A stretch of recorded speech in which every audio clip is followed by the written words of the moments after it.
Okay, hi trig students. Well, for those of you that were disappointed with your last exam, I'm going to give you a step-by-step guide on how to do those practice problems. So hopefully maybe you'll learn a little bit better this time, and then you can take a quiz when we meet back, or we'll figure out a way to do that to improve your score if that's what you're looking for.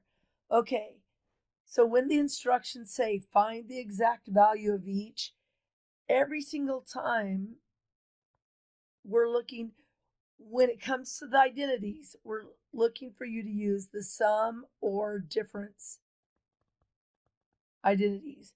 When it's a half angle or double angle, the directions will say that because it'll say find sine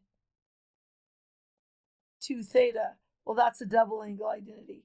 So when these are the instructions, find the exact value, that's the clue for you to use the sum or difference. All right, so we have sine of negative 15 degrees. And while you do not have to draw this unit circle or part of the unit circle on your paper, make sure you have your unit circle out to identify where that would be just as a reference point. Okay, so we need to rewrite this so it's the sum and difference of two of the angles that are on the unit circle. So I chose 30 degrees subtract 45 degrees because 30 subtract 45 is negative 15. And then look at 30 degrees. Oh, look at that. I reversed that. That's pi 6 and that's pi third. So this is 30 degrees and this is 45 degrees.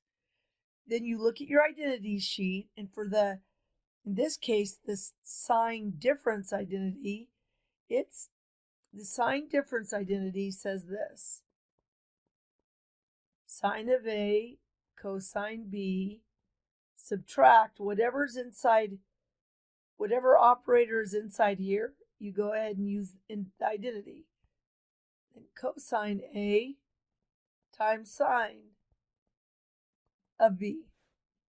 All right, so here's your A, here's your B.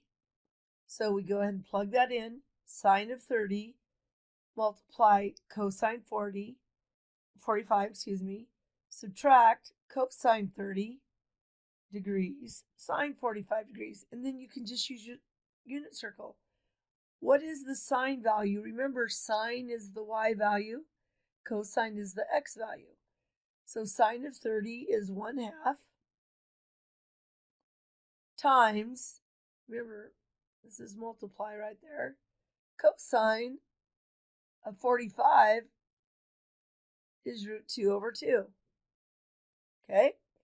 And then we have that subtract sign. Now it says cosine 30. Cosine 30 is positive root 3 over 2. And sine of 45 is root 2 over 2. And now it's just, well, I'll see if I can get that to, there we go. You just multiply these together. Remember, when you multiply fractions, numerator with numerator, denominator with denominator. So 1 times root 2 is root 2. 2 times 2 is 4. There's the subtract sign. Root 3 times root 2 is root 6. 2 times 2 is 4. So you have root 6 over 4. And remember, when you're adding fractions, you can think back to 4th or 5th grade, maybe 3rd grade, I don't know when you start, but if you said 1/5 plus 2/5, well, they add together to be 3/5. Well, that's subtracting the fractions with the same denominator. So you go ahead and your final answer you rewrite just like that. All right, that's it for this.